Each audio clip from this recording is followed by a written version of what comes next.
So you do Empire, and I mean you're continuing to get roles, and then I go and see you in The Last OG with Tracy Morgan and Tiffany Haddish, Yep. which we talked about this at the art show.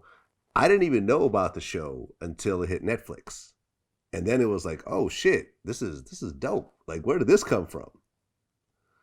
And I guess well, number one, why do you think it wasn't just instantly kind of a big show initially when it I first think there's came a out? lot of 'Cause I noise. thought it was very strong. There's a lot of noise, man. There's a lot of white noise. I mean, there's 500 channels and a gazillion shows, and it's hard for people to pay attention. And although the show airs on TBS, I think a lot of that's a marketing budget. They don't have the resources for out of home, and now that includes digital marketing. People aren't going to pay attention. Yeah, that's one of the dope things about something like New York Undercover, right? What I love is for 20 years, every single day of my life, or whether it's online or on the streets or in the airport, wherever I am, people have asked me about that show. Why'd they cancel it? And, even some people, like literally a few years ago, would still be like, yo, when you're coming out with new episodes, y'all still shooting, right? I'm like, where's this person? Like 20 years later, you still ask me about the show. So what I love now is I'm out and about, man. Yo, I'm glad it's coming back. So that's a beautiful sign before we even finish the pilot that the streets are talking. And something like this, because it meant so much to people, it's already cutting through the noise. There's an expectation for it already. But yeah, The Last OG, I think it's a solid show, and it's saying something important about people returning home from prison, and the challenges that they face, and people need to see that. And I'm glad it's on Netflix because more people got to see it. Right, and I guess they're doing season 2 already now, right? Season 2 was finished, yeah. Okay, So so it'll it's be finished, airing. It'll but be it airing hasn't soon. hasn't come out yet. Yeah, it should be airing soon, I think. Okay, I guess it'll come out on TBS first, and then maybe Netflix Yeah. later on. Okay, so I looked into your history, and you're known for the acting, obviously, but you've actually been a fairly hardcore business guy the whole time because I was looking into some of your real estate business, and everyone dabbles in real estate. People buy a multi-unit, like a 2-unit house, or they buy their mom's house, or they rehab a couple properties. But you're actually working on something in Baltimore right now, which is 262 units. Yeah, that's 14 acres. The first phase is 262 units. But I'm working on stuff in Newark, in Brooklyn. I'm working with one of the biggest real estate developers in America, who's backing me and projects that I'm doing. A guy named Scott Reckler of RXR Realty. I've got an initiative called I Build New York, which is an education initiative.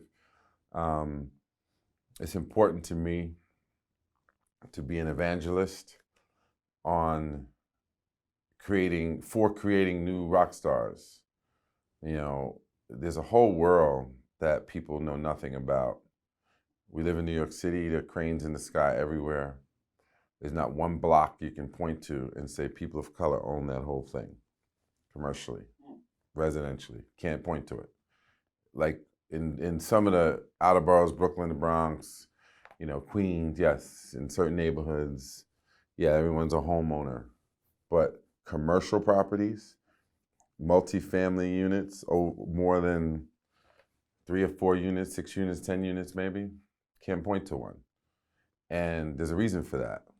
Historically, redlining started by, Federal Housing Authority back in 1938, how we were kept from ownership into the 60s. And even now to this day, people are denied loans or, mortgages or denied insurance.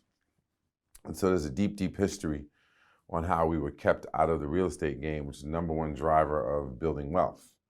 And the New Deal, which introduced the GI Bill,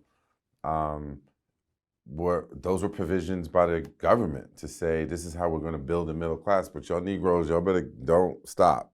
I can't live next to you because you're going to reduce the value of my property. And that's an American tragedy.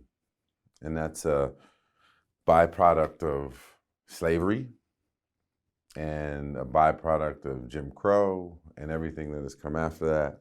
And it's a byproduct of what's wrong with capitalism, as it's known, right? More for me, fuck you, you pull yourself up. Oh, I'm sorry, I got my boot on your neck.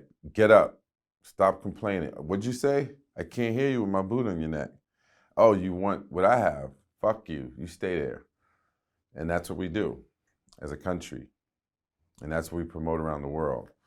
And so for me, development and providing access to that process through our I Build New York, which is actually a docu-series that I'm shooting this summer while we'll be shooting New York Undercover,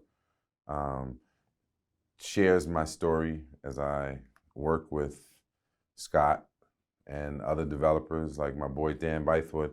The principal, the lead developer on Baltimore is a guy named Dan Bythewood and Ian Arias. These are young black men that I've been rocking with for over 10 years who were like, oh, you want to learn this business? Come here, let me show you. And that's how I got down. And so it's important for me to show other people that this is possible. Again, back to Nips. That's one of the things I love about what he was about. It's like, yes, you got the right idea. Like, we're killing each other over blocks that we don't even own. Think about that. Like, nah, you from my hood, nigga, you fuck out of here. You don't own the block. You rent. You rent the block. Mm-hmm. You don't own the land, you don't own the structures, but you're willing to die for it. And so we have to learn to live for some other things.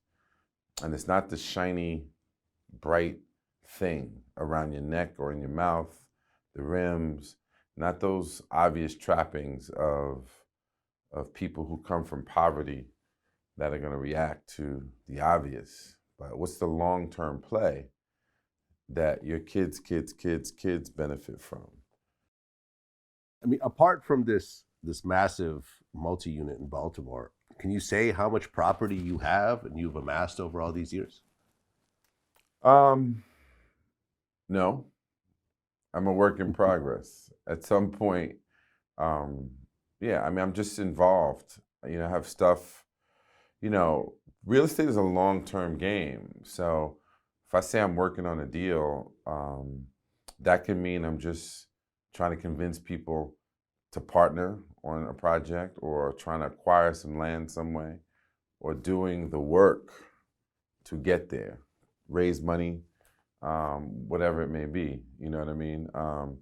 And the way I'm able to do this is through partnership. I have yet to do a ground up construction on my own as the lead developer. That's coming in Brooklyn. But the key is to partner. And you know, all the developers partner with, you know, whether your partners with Goldman Sachs or Oppenheimer or Blackstone or for the big projects, you know,